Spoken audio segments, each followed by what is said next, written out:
gives us his all: speed, endurance, power.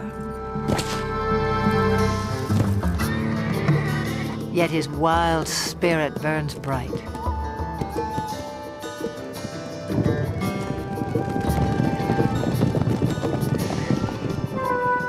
Spark of ancient myth, pride of king and conqueror. He was the backbone of civilization. History was forged to the beat of his hooves.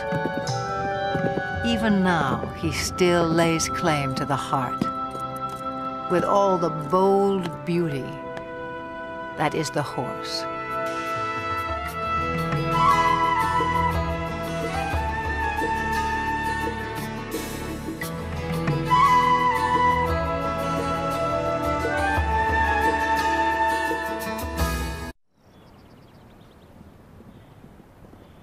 Summer sets off fireworks in the mountains of southern Montana.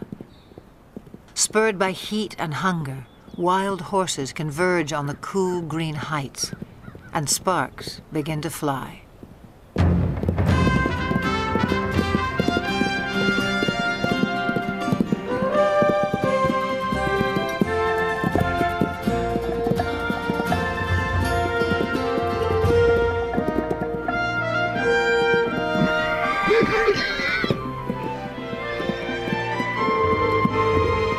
Stallions spar and court young mares in a drama as old as the hills.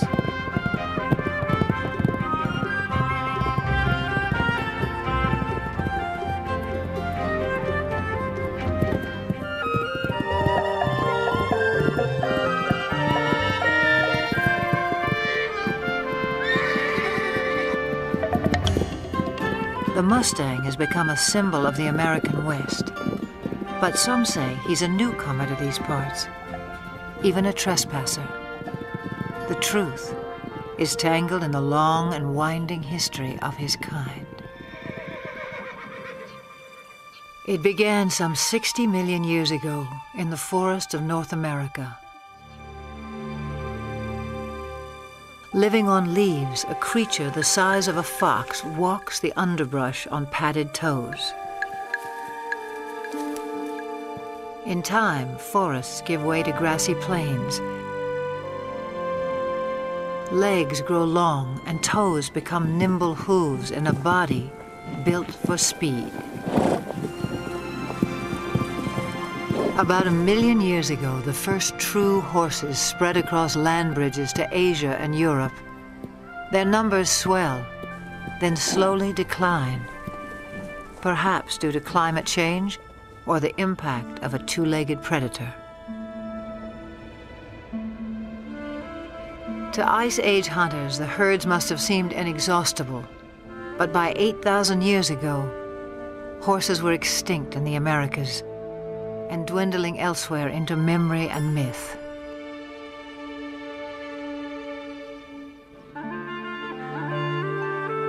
Then somewhere on the steppes of Eurasia, at least 4,000 years ago, the horse inspired someone as more than just a meal. It may have begun as a shaman's ritual or a reckless teenage prank. But some brave soul took a quantum leap and changed the world forever.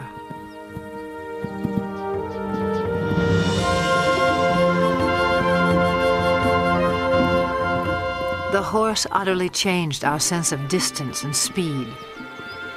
He carried us forward in space and time and made our world smaller. Great equestrian cultures arose and thundered across antiquity. Today, most have vanished, but here on the steppes of Mongolia, little has changed since the time when the horse became a way of life. Nomads still measure their wealth in livestock and move vast herds with the seasons.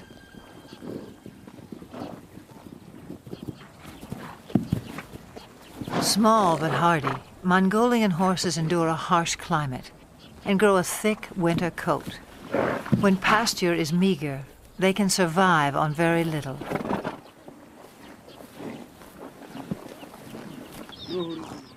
Mongolian nomads also herd sheep, goats, and cows, but horses are their greatest pride. Revered, they are largely reserved for riding, and one other important role. Mongolia's national drink, called Irak, is fermented mare's milk. Life in the saddle begins early, in keeping with a local proverb. A Mongolian without a horse is like a bird without wings.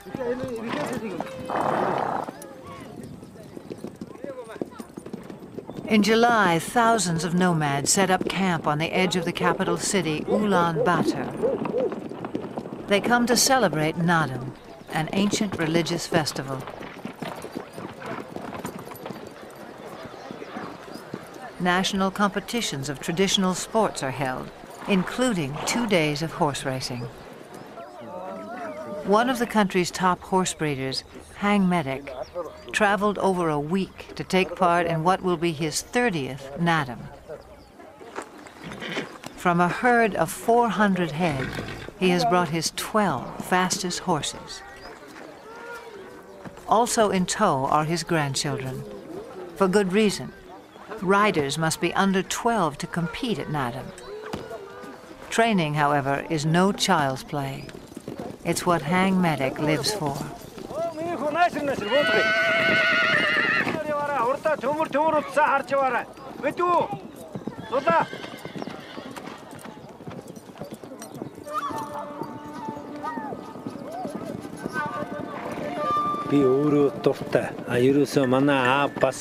Horse training is a passion.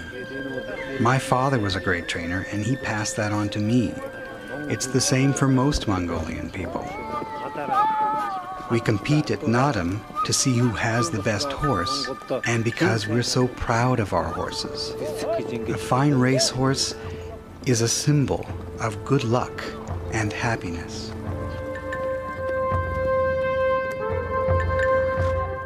On the day of the first race, preparations begin at dawn. Hats and bright silks will help families spot their little jockeys at a distance. The distinguishing mark of a racehorse is a leather tail wrap, always wound clockwise. Forelocks are also bound. Hang Medic enhances the look with a charm bearing Mongolia's national emblem. He has high hopes for this young stallion. With an offering of mare's milk, Hang Medic's wife invokes the sacred powers of nature to bless horses and riders. A circle of incense purifies. A drop of Irak protects from harm.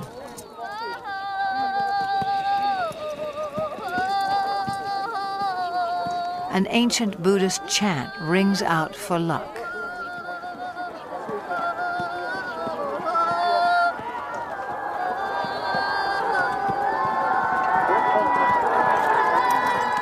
Some 500 riders will compete in the first race.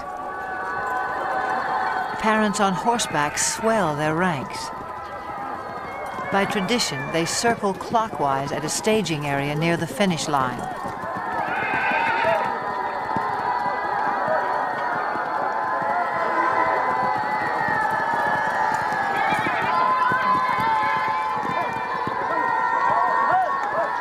But the running of the race is not yet at hand. The starting point lies more than 15 miles away in the open steppe.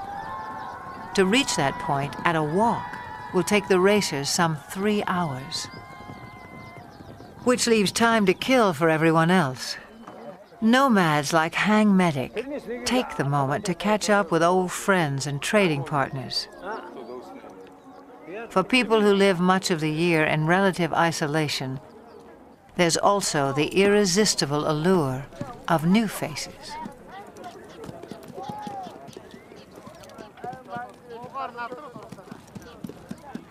For now, small talk belies the drama that's erupting miles away. As 500 horses reach the starting point, and the race begins.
Long before they can see the racers, spectators crowd the finish line.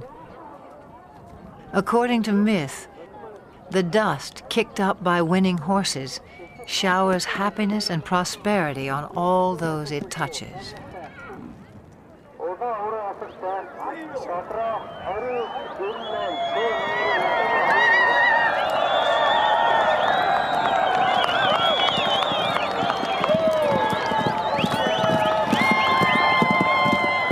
Front-runners have been galloping for nearly 30 minutes.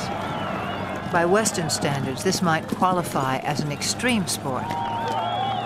But these are the descendants of Genghis Khan, who forged the largest land empire ever known on horseback.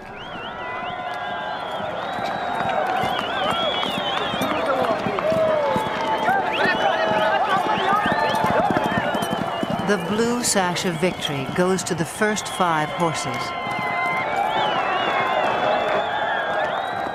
A flash of green tells Hang Medic his granddaughter has placed. But a riderless horse sends him off in search of his youngest grandson.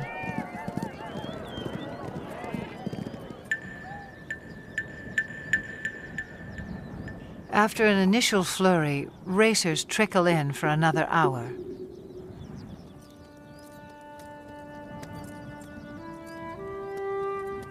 Herd instinct alone will keep a horse going, even one that lacks the fitness and conditioning required for a long-distance run. For some, the strain is too much.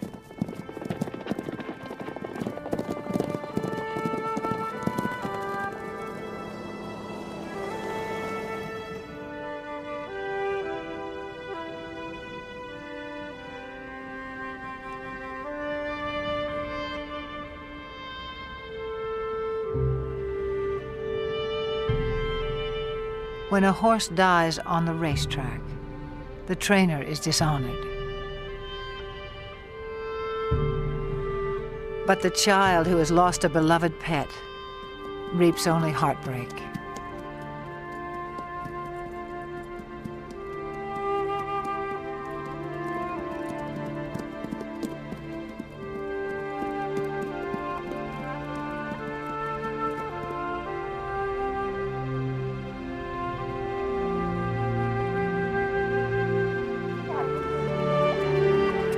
A fall near the starting point dashed the hopes of Hang Medic's grandson. His horse is safe, his bruises minor, but his 6-year-old pride will sting until the races are over.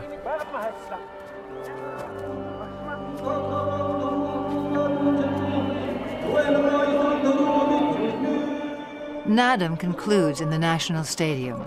with a parade of champions. Hang Medic is twice a winner. His grandchildren take 2 of his horses through their victory laps.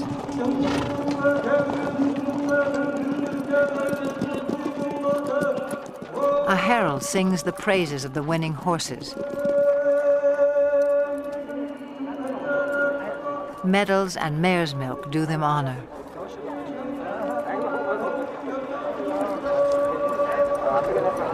But for each little rider, the highlight is a kiss from the president of Mongolia.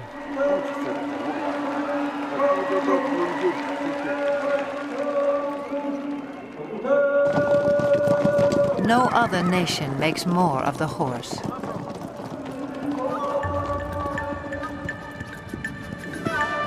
Fiery steed, faithful servant. He is all good things to the Mongolian people.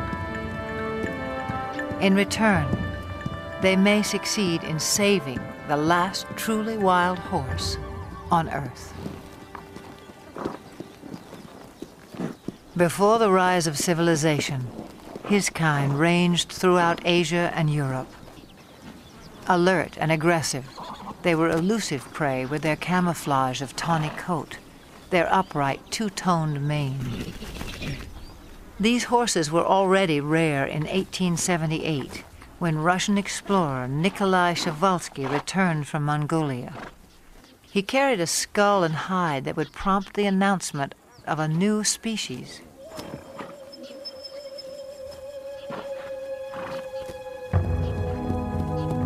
In a race for specimens, stallions were slaughtered to subdue mares. Mares were killed to secure foals. Dozens died en route to zoos and animal collectors in the West.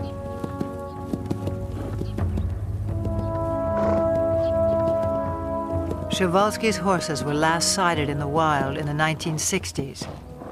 A decade later, fewer than 300 survived, in captivity only. This endangered species was declared extinct in the wild.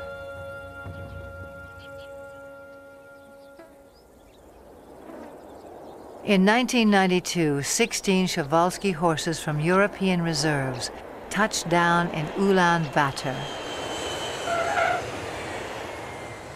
Their journey was the crowning achievement of Dutch conservationists and Mongolian authorities. Transports were blessed with mare's milk as the horses arrived at a nature reserve established in their honor. The homecoming delighted local people. Their name for the horses is Taki. The word also means spirit.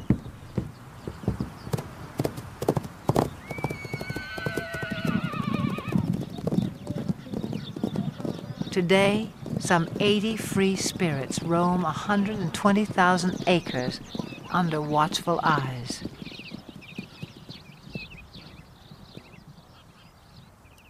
Park rangers closely track the animal's health and behavior. Breeding success is high. 2 generations have been born in the reserve. To increase the gene pool, horses are still brought in from the West. But prospects for a self-sustaining population are promising. Mongolia's preservation of the Taki seems a fitting tribute to an animal who has given us so much.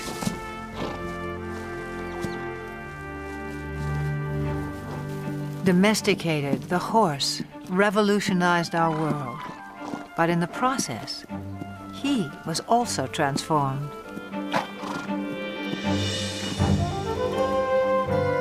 The legendary Arab is just one of more than 150 breeds, some honed for work, some for sport, others for sheer show.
The Spanish horse boasts one of the oldest pedigrees. His speed and stamina were praised by the Romans. The famous Spanish riding school in Vienna was founded in his name. A dancer's grace made him a favorite of monarchs and earned him the title Royal Horse of Europe. Today, he inspires a new generation. At the Royal Andalusian School of Equestrian Art in the town of Jerez in southern Spain. Few gain admission here. Only first-rate horses, trainers, and students. A strict curriculum has produced several Olympic competitors. The school also keeps tradition alive. Once a week, the public is invited in to enjoy the splendors of another age. In 18th century costume, riders recreate the height of classical horsemanship as it was practiced throughout the courts of Europe.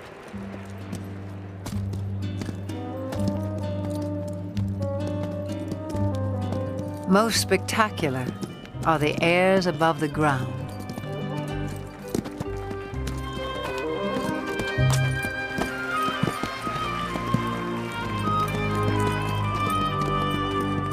Horses naturally leap and kick when fighting. Centuries ago, cavalry mounts were trained to perform these moves in battle.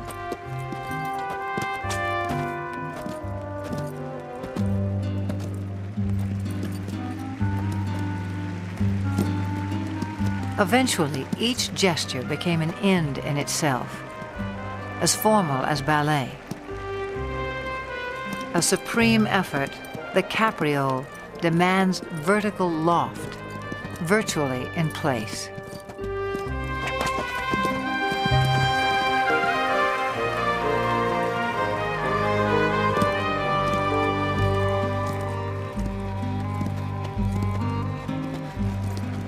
Few can perform this exacting dance with the power and precision of the Spanish horse. The purity of the breed is proudly protected in Spain, yet his bloodlines extend far and wide.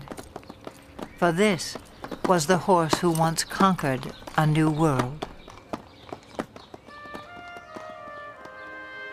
Some 500 years ago, Spanish explorers rode upon the shores of the Americas. Some native people mistook man and mount for a single fearsome creature. But soon they would make the horse their own.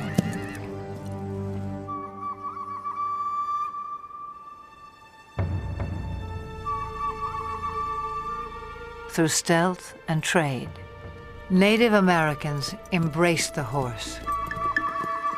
It was said they came to each other like long-lost brothers.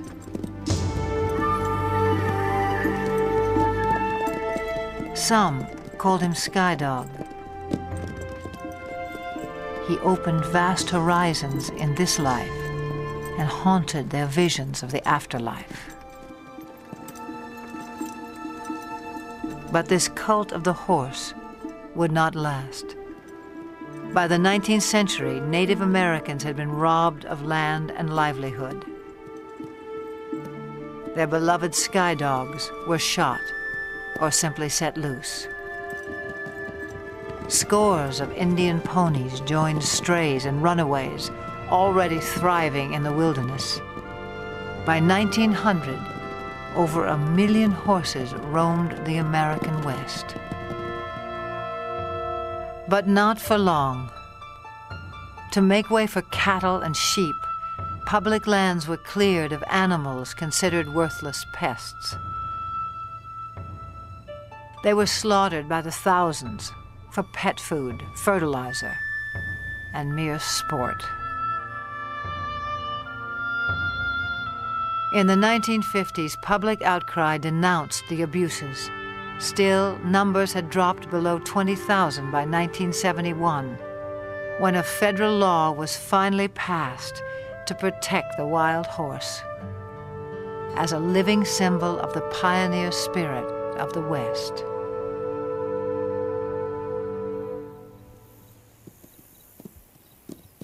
Today, the Bureau of Land Management oversees some 45,000 horses on public lands in 10 states.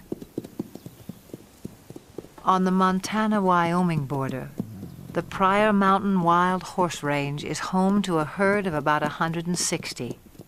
Most live in small family groups of several mares, their foals, and a single dominant stallion.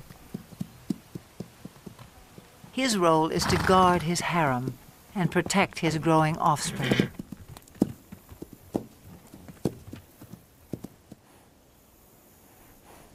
This stallion, known as Raven, is one of the most dominant on the range. A heap of fresh droppings called a stud pile alerts him that potential rivals may be in the vicinity.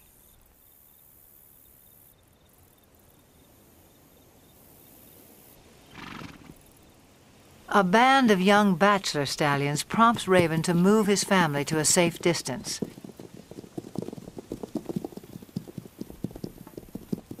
Then he advances on the intruders, and confrontation becomes inevitable.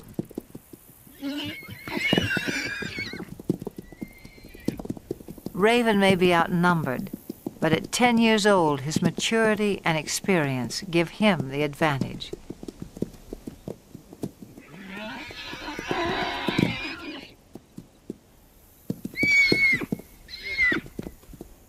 As he enters the fray, his band stays put on the sidelines. Most clashes between stallions are more about asserting rank than inflicting harm, and serious injuries are rare.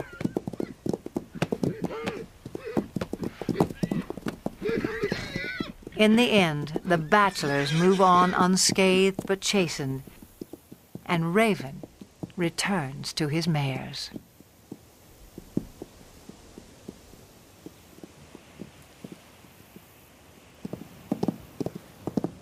Occasionally, even mature stallions form alliances.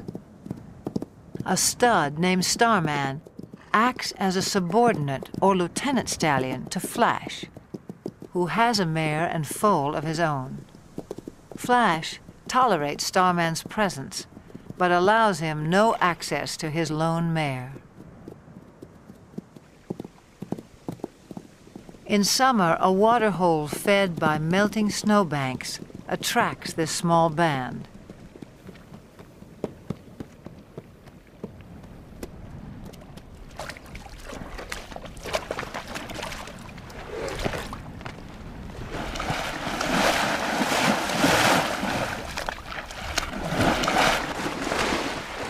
The mare enjoys a soothing mud bath, while her 3-month-old foal plays with the idea. But for now, the water holds no appeal for Flash's lieutenant stallion. Starman picks up the scent of another mare and sets off in hot pursuit. The mare's yearling son tries to intercept Starman, but fails to impress such a mature stallion.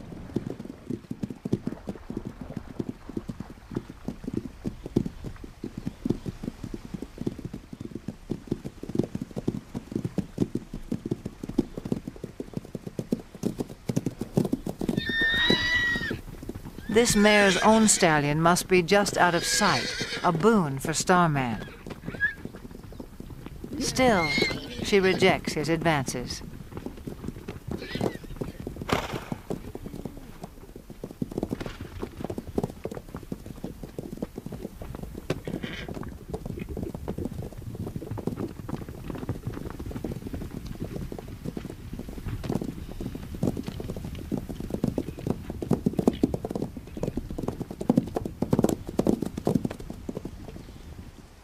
In the end, she gets away, and Starman can only observe the tactics of a more successful suitor.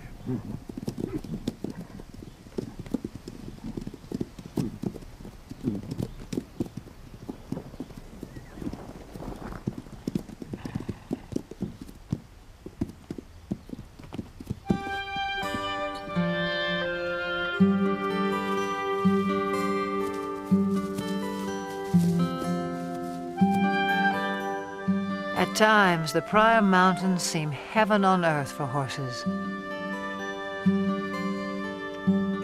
Though much of the terrain is arid and winters are harsh, summer pastures can be glorious.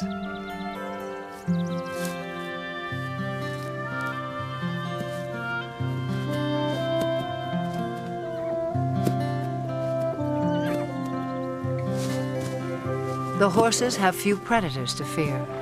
Most were eliminated by ranching and land development. With high fertility rates, the horses' numbers can increase by 10, even 20% a year. And that means trouble in paradise.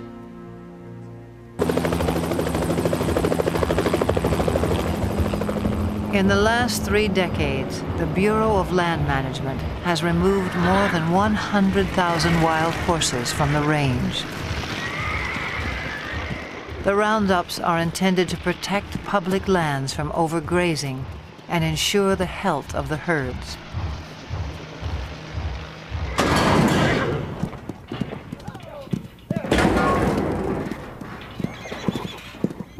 Excess animals are placed in adoption programs, but supply far exceeds public demand.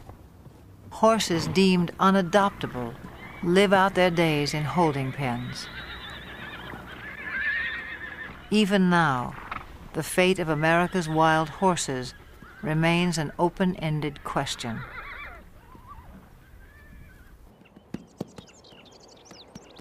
Some 4,000 years of domestication have failed to deprive the horse of his wild instincts. His natural impulse is to flee the company of humans. Brian Newbert makes a living not breaking, but in his words, starting wild or green horses.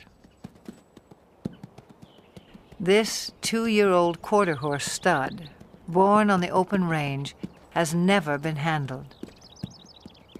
On his ranch in Northern California, Brian is about to make first contact.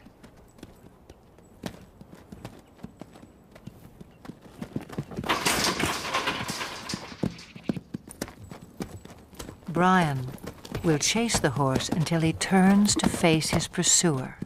The goal is capture the animal's attention and keep it. I'll ask again. Good. Now let's see if he leaves with his hindquarters or if he leaves with the whole horse. See, here's the first little part is going to happen here in just a second, I think.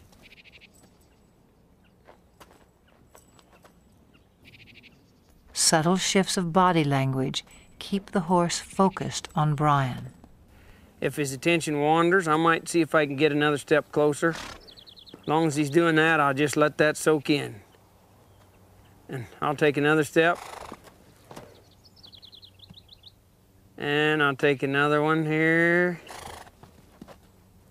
He's having trouble with it, but he's trying.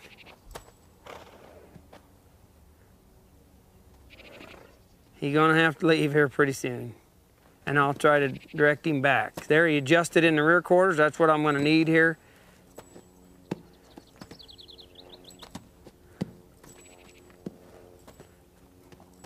Within about 15 minutes, the young stallion has mastered the maneuver. Now Brian presents a new challenge. I might do just a little swinging here and see if he can stand that. And I'll see if I can put that on there without hitting him in the face. And I'll just, as I come forward, just let that go. And it's kind of scary. And you can see that it's troubling to him a little. So I'll just put just a little pressure till he finds his way toward me. See, he keeps thinking his answer is out of here, but the answer's right there. The horse turns to Brian for reassurance, a critical breakthrough. Now he might reach for me.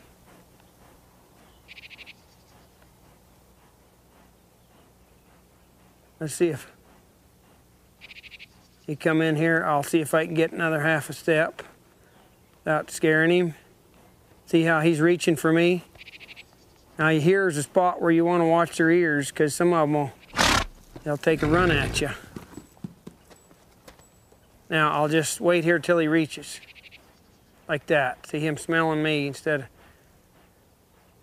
There's the first, second time he's ever been touched by a human, or he touched a human, I guess, instead of... Now again, let's see if this head shaking will disappear. I'll just keep a little tension there, and I'll see if he'll reach for me. And pretty soon I'll reach for him, like right there. We sort of met one another. A little bit of touching there.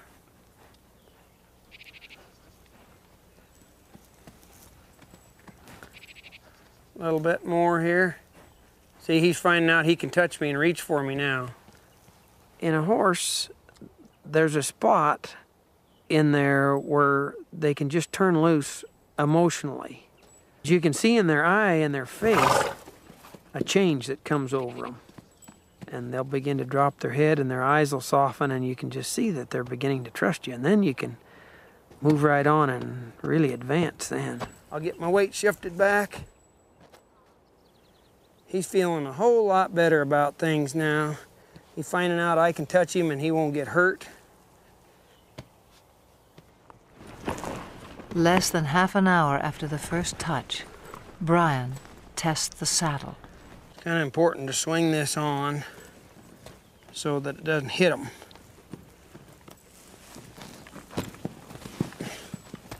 So this grab will gradually just lays right over on their back like that. I don't mind seeing one buck with the saddle, because being a prey animal, that's his responsibility to not let anything stay up there. That's where the predator has the best advantage. If he can get above and stay with them, then he can have himself a meal. Pretty dreamy now, but we'll see what he's like when he feels that saddle on there. I'd rather he test the saddle out before I get on than after I get up there. Now I'm gonna move him off, but ever so softly, if I can. I'm not trying to make him buck.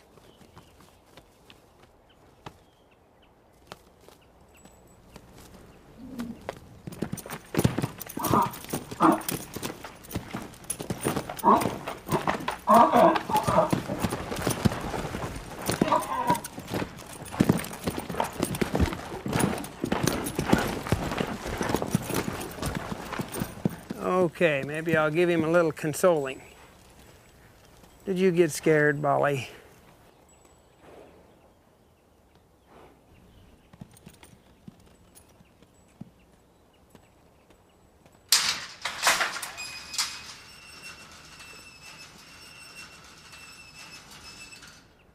It's been less than 2 hours since Brian began work, a fairly routine first session.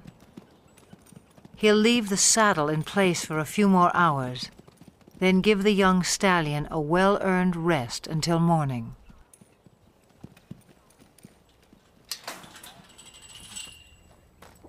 Yesterday's fear gives way to recognition and trust. Today will be another turning point. Social animals feel safest in a group. As a comfort to the young stallion, Brian has corralled several other horses.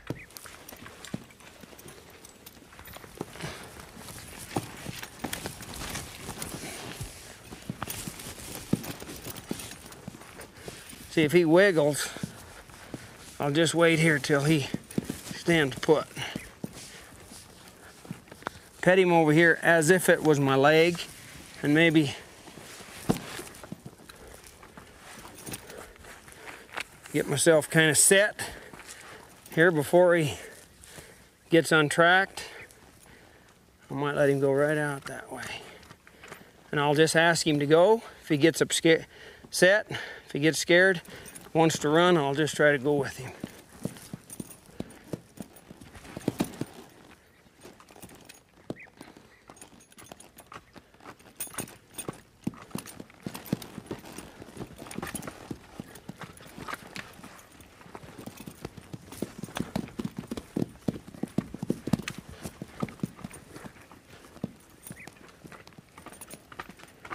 People ask me about this new way of working with horses. As far as I know, it's been around as long as there's been horses and man interacting with one another. I don't know how the first man could have ever got on a horse for the first time without having something working for him.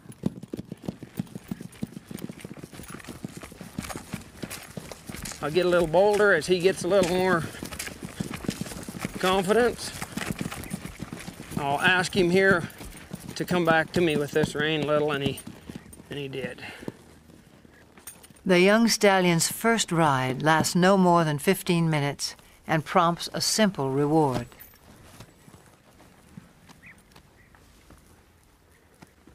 Hey, kid. This just kind of soothes them sometimes. Give them a little hugging. This is a place where a lot of them just can't stand you have you that close.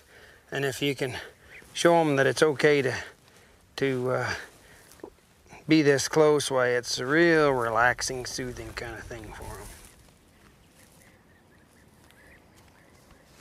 They really have to trust you.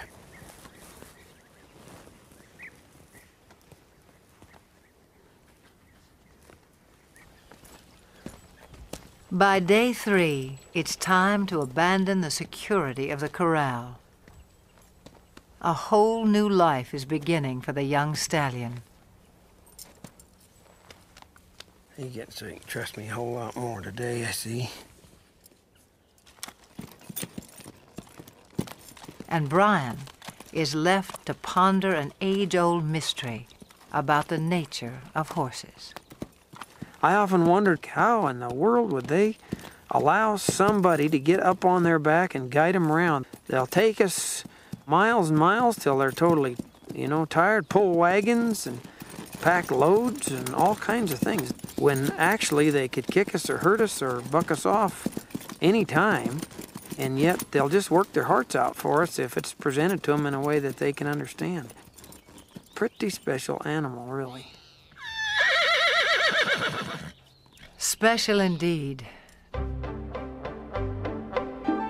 No more than 60 years before the first moon landing, the world was driven by horsepower.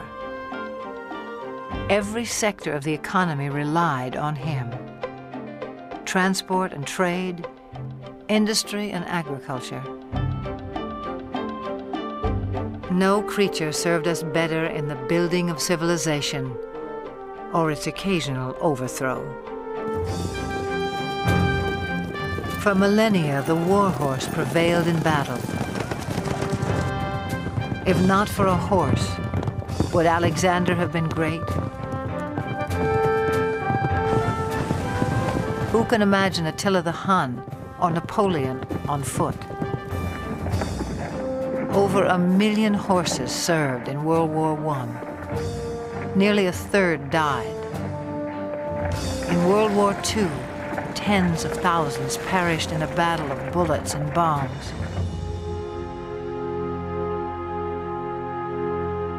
The age of horsepower was over. And yet there are more horses in the world today than during the 1800s. Some 62 million. In an age of technology, perhaps we yearn all the more for the touch of something wild.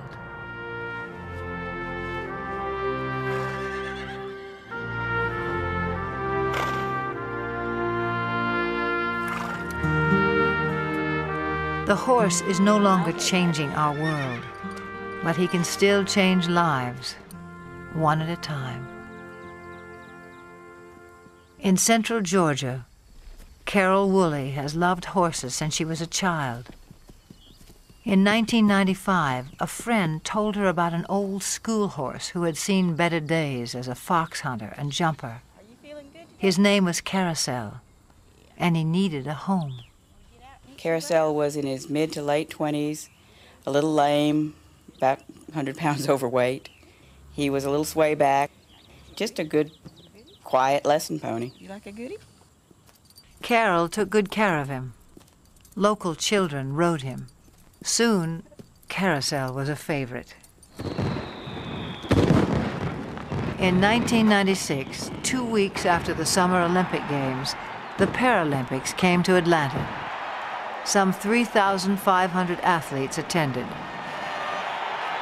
For the first time, equestrian events were included. 16 nations sent teams. It was up to event organizers to provide horses for 62 athletes with a wide range of disabilities.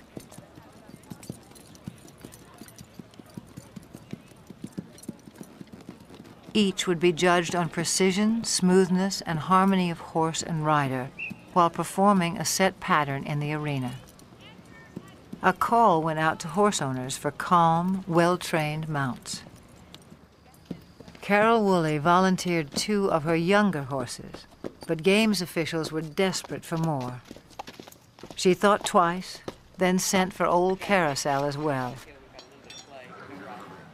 After a checkup, he was quickly put to the test. Later in the day, they called him for Denmark, and I met Britta Anderson, who's a very small woman in a wheelchair, and I thought to myself, there's no way she's going to ride this pony. She spoke English quite well, and I asked her, have you ever fallen off a horse? And she smiled and looked at me and says, many times. Far from falling, on the day of competition, Britta and Carousel took Carol by surprise. Anderson of Denmark. Anderson. Britta and Carousel made a connection.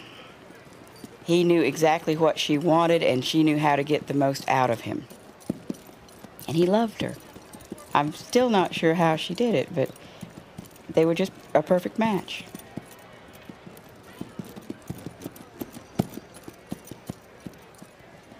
The judges agreed. The pair took first place in their division and received the highest score of all the competitors.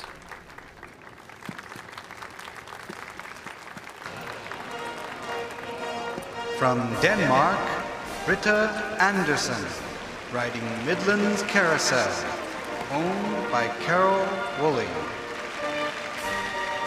When they won the gold medal, it was this little pony and a horse trainer from nowhere, and a world-class rider.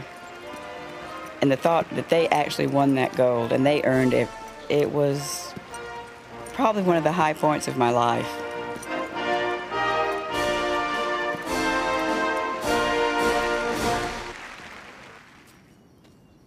By the time she returned home, Carol had decided to start a therapeutic riding school. Would it be easier to face the other direction to get on? I think so. Horseback riding can improve balance and muscle tone, as well as a sense of independence and self-esteem in people with all sorts of disabilities. For Carol, there's no greater reward than to see someone like 13-year-old Sarah take her first ride. We got you now, kid. You're riding, kid. You're riding. You want your When you take a child out of a wheelchair and put him on a horse, he's immediately taller. The walk of a horse mimics the same movement you get to actually walk on your own legs. It gives them a freedom of mobility. It gives them control over something that they may have never known before. They can control where they're going.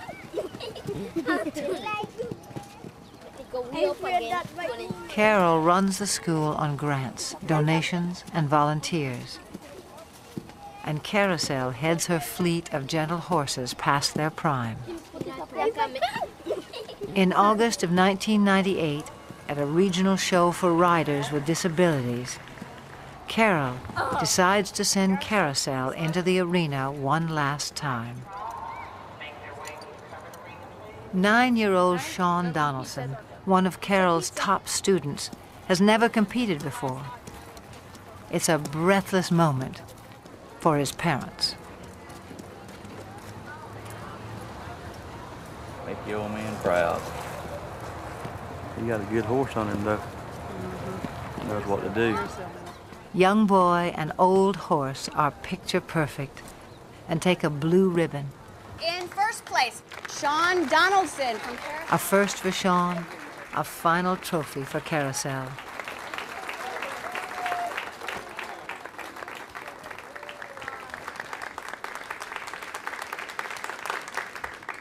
The competition concludes with a ceremony.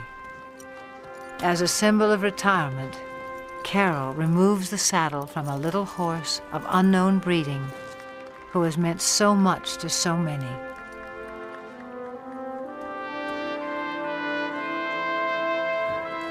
To him go the full laurels of a champion. He was quite calm, stood through everything. He halfway, I think, understood that we were doing an honor to him. I was a little surprised that he didn't mind us putting flowers on him. He acted like, well, those were his flowers, this is fine. I think he enjoyed it, really.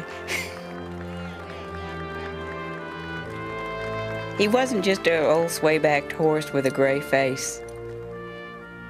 He was everybody's dream of a horse.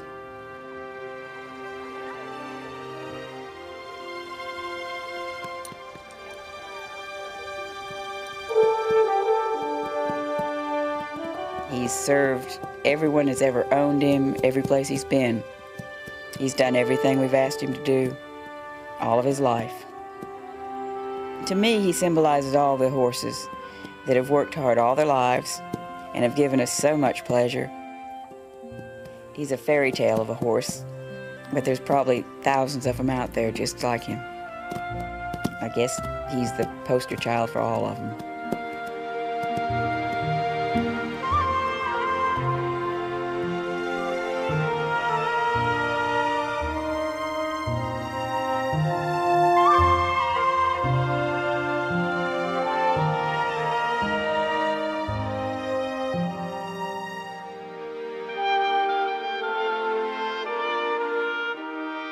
For all they have done for us, for all that they are, may they always have green pastures, each and every one.